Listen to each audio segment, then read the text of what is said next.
Hey guys, it's Justin again with another model kit review. This time we're going to be looking at the 1:144 scale Thunderbolt Psycho Zaku.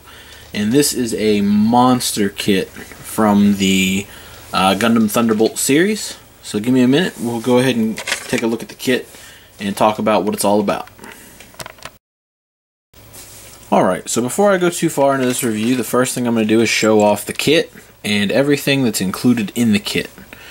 Just so you guys can get a general idea as to what all you're going to have to be dealing with if you buy this guy. So, sticker sheet, this comes standard. You get a foil sticker sheet for like the mono eye and some of the other metallic bits around the kit.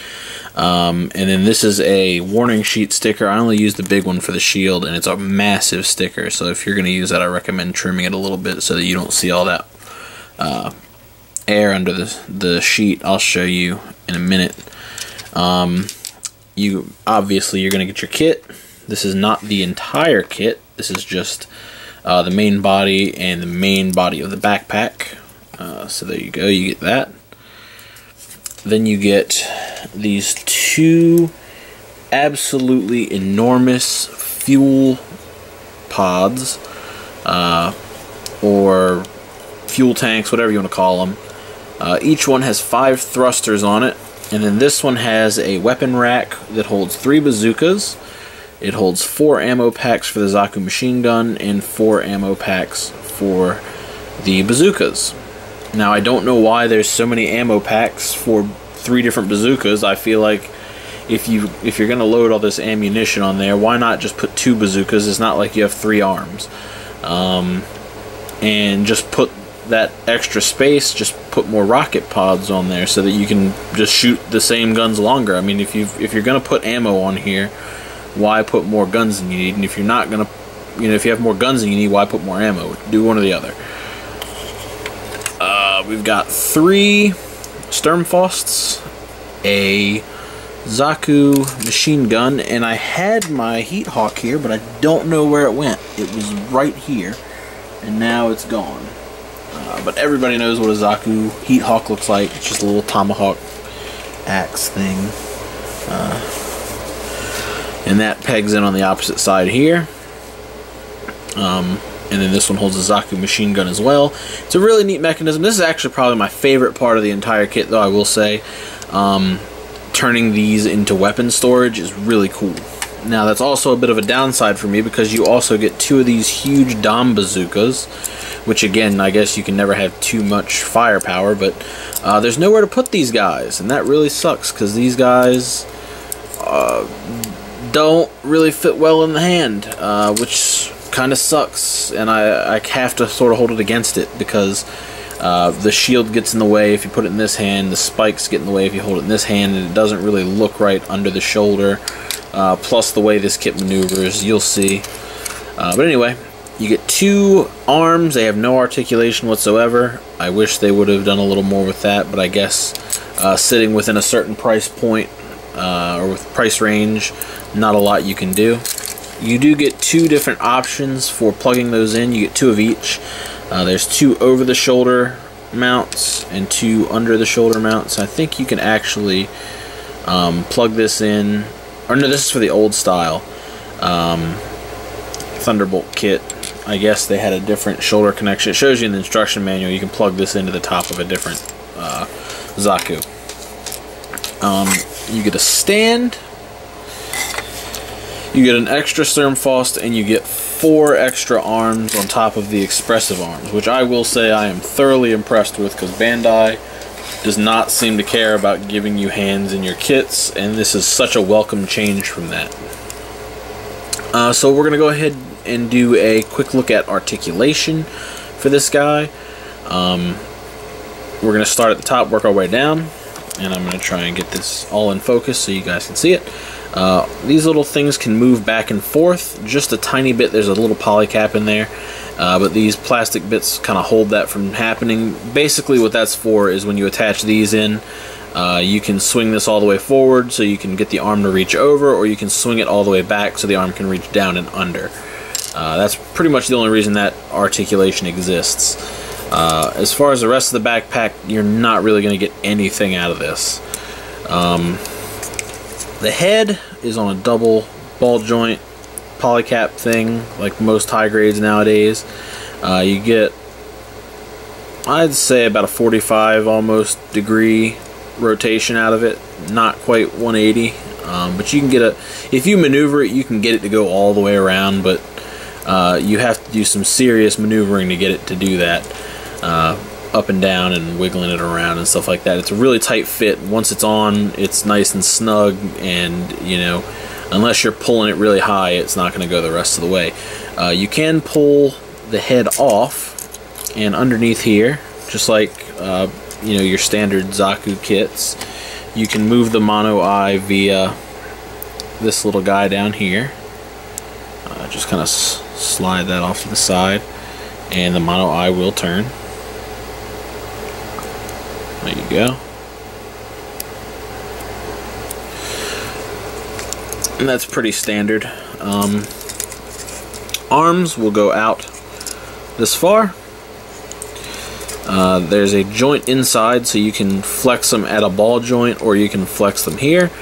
You can also do something sort of like that with this. These are on ball joints, but you don't really get a lot of the ball joint movement except for like this, because of the shape of everything.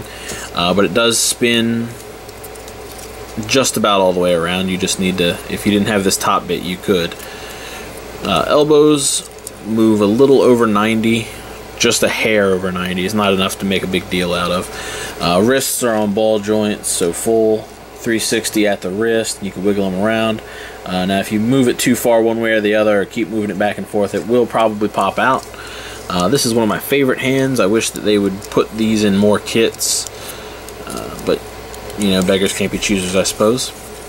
At the wrist, or the waist, you get a forward and a backward, and I'm getting a little bit more than you probably normally would, because both of my piping sides broke off while I was assembling this. I've never had that happen before, and I wish Bandai would stop making these. The way these work are, it's just a solid piece of plastic, and it's segmented in a lot of really small parts, and it just bends. And I don't know what happened, but mine bent, and it just snapped right in half. And then this one, I was putting the stickers on the skirts, and I bent it up, and it just broke off. So not the most sturdy piece of plastic ever, but it's, I mean, it looks nice. It looks a lot nicer than the standard piping, I think. I like the way this looks, but I know there's a lot of people that don't really care for this. Anyway, this shoulder is pretty standard for other Zakus as well. They've got like a joint down here, and you can fold it up, so you can get a little bit more out of this arm than the other one. Not a whole lot, nothing really to write home about. Now, I don't imagine that if both of the cables were in place, you could do a whole lot of this, but without them, you get a pretty good bend. As you can see, this side moves a little more than this one, because this one, there's no clearance where that pipe is, and it just hits the piece, or it hits the thing, and it's just the end of it. The skirts, I have cut mine in the middle, otherwise they would move on their own, but mine move independently. Side skirts go up about that far. That will allow you to bring the leg all the way up full 90, possibly a little bit more. Back not very far from standing, and out almost 90. You can almost do a full split with this guy. Not quite, and he won't stand on his own if you do a full split.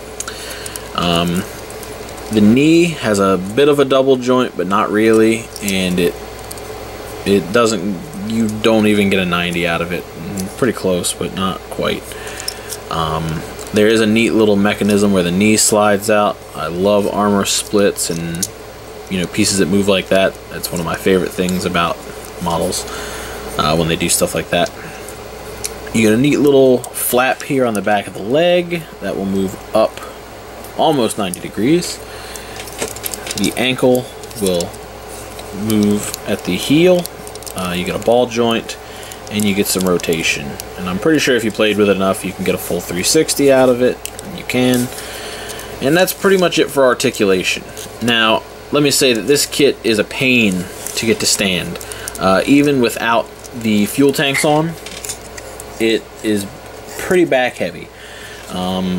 As you can see, this backpack is about half the size of the kit, and it's not light on parts either. The waist joint isn't the strongest, and I think the backpack cables missing or being broken doesn't really help that or alleviate that in any way. So you got to get him in a good stance, and he'll stand up the way he's supposed to, but unless he's leaning a little bit forward, you're probably not going to get too much out of him.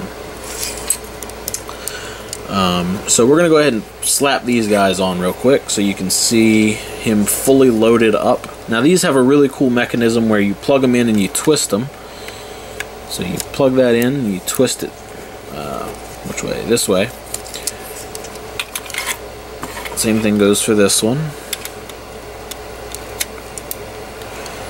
And now he will definitely not stand on his own. I mean, you can stand him like this, and he'll lean back a little bit and look a little strange, but the back fuel tank will rest on the ground and hold him up. But obviously they included this base to give you optimal display options. And the base isn't the greatest. It's certainly better than I would expect. It holds him up, but you have to be very particular about how you're going to put him, because if you're not, then he's just going to twist. Like if he's got a little bit of an angle on him, he just falls. So you pretty much got to have him straight up. You might want to glue this guy if you pick him up. Now you can adjust the angle of this action base, which is another thing I really enjoyed about it, because, well, I'm not used to getting action bases with my high grade kits for sure. I imagine Bandai would want to capitalize on that as much as possible. Oh, there's another problem. Just lost a thruster. I don't know where that went, and there are lots of them to lose. I guess I'll find that later, maybe. It was one of the smaller thrusters on the skirt. You can see these little guys in here. That's not a sticker, that's a part.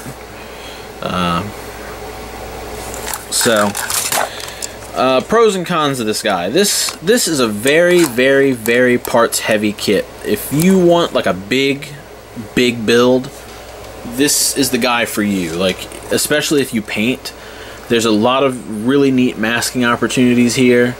There's a lot of pieces. It comes with a ton of weapons. If you like Zaku's, it's a fantastic kit. It's one of the cooler looking Zaku's straight out of the box. I didn't put all the stickers on, like I said. I just kind of put on a few that I thought would help. So, you know, the shoulder one, the skirts, and all that. I did put a lot of weird, like, black decals on the backpack, which you can't really see because it's black on black. I don't understand why they did that, but I did, just for the sake of doing it. The foil sticker sheet's a bit massive. It's almost as big as this one. Another con is it's very heavy. It's a heavy kit. I think as far as parts, it's probably just me that's had this problem, but I think I broke 3 or 4 parts just working on this to snap it together.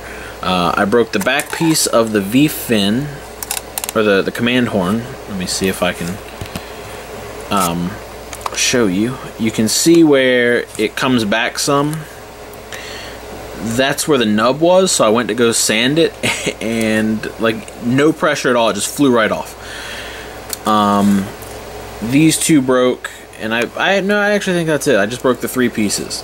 Nothing too major, nothing I can't really fix, but still, if it's a common issue, it's a little bit annoying.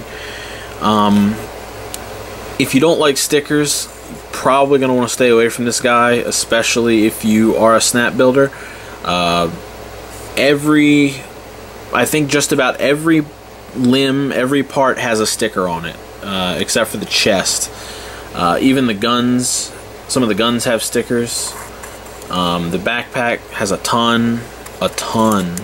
The shoulders have this weird gray trim, and you can already see I put this together maybe an hour ago, and the stickers are already starting to peel back. So if you don't like stickers, you might want to stay away. It's a really cool build, especially for the price. Lots and lots of weapons if you're a kit basher, or you're just looking to amp up the Zaku arsenal or the Zeon arsenal. This is definitely one of the kits to pick up for it. Like I said, you get a load of weapons, you get a lot of extra bits. Even if you don't use the fuel tanks for this build, you could probably repurpose those and use them for a different build if you're into kit bashing and stuff like that. But this is a really cool kit. I did enjoy building it, and I don't know when I'm going to paint it. It's going to go in the backlog for a little bit just because of the sheer size of the thing. But I do think it's going to be a lot of fun to paint. You know, lots of really neat opportunities. It's going to be a real challenge to mask some of this stuff off, but I do think it's going to be worth the effort, especially if you give it a little TLC around the shoulders and some of the extra little detail pieces. The backpack has plenty of opportunities to mask and bring some of that detail forward. I'm not really going to show off the too much else. I do want to show you the shoulder mechanism, just because I feel like that is a selling point of the kit. Basically, you pop this guy off, and you'll pop this guy on, and you can see that these are pretty much the same shape. It's just one doesn't have all this nonsense on the top. You plug this down into the poly cap down there, which is harder than it sounds. Getting this guy to line up properly without the poly cap turning has proven to be a challenge while I was playing with it and trying to figure out what all it did. But once you get it in there, it's good to go. It's nice and smooth, and you can move that, like I said, you can stick it forward or you can slide it all the way back, and you can plug this little arm in there. There's two pegs on it. There's one like this, so you can plug it in like this guy and swing it under. You might want to maneuver it a little bit, and then you can also do it this way and plug it in on the top. Now, another cool thing is that this will actually hold just about any weapon. You can just kind of snap that right in there, and it holds the bazooka. And it doesn't droop or anything. It holds it just the way it's supposed to. So maybe that's a reason that they didn't include a rack to hold these. But you can even make it look like he's grabbing weapons off the thing, off these racks or whatever. I wish that there was at least one other arm that had like a different bend to it, just so that you didn't get two plain, like almost fully outstretched arms. I feel like that's a little boring. Plus Bandai's notorious hollow bottom parts. But if I do, you know, when I end up painting this, I probably won't be displaying it with the arms fully outstretched and all that anyway. I feel like it's a bit cumbersome enough as it is. It doesn't need any help. But the fact that it comes with a base and the sheer amount of accessories is really, really nice. It's really worth the value. I do recommend this guy. Not my most recommended kit, but it is a fun kit if you want a nice challenge, especially in the high grade category. Maybe if you're not quite ready to move up to master grade, this is the one. I've only built a couple of Thunderbolt kits, and this one is pretty good. I don't think it's quite as good as the GM, but it is pretty good. So hopefully you guys enjoyed, and if you guys want to pick this guy up, head over to the animetropolis.com, use the coupon code SAVE10, and you can save 10% off your order. And now all orders in the US, I believe the continental US, I could be wrong about that, it might be the whole US, but all orders in the US are free on shipping. So go ahead and pop over there and order one of these guys, or something else that they've got in stock today. And I'll see you guys in the next video. Thanks for watching. Later.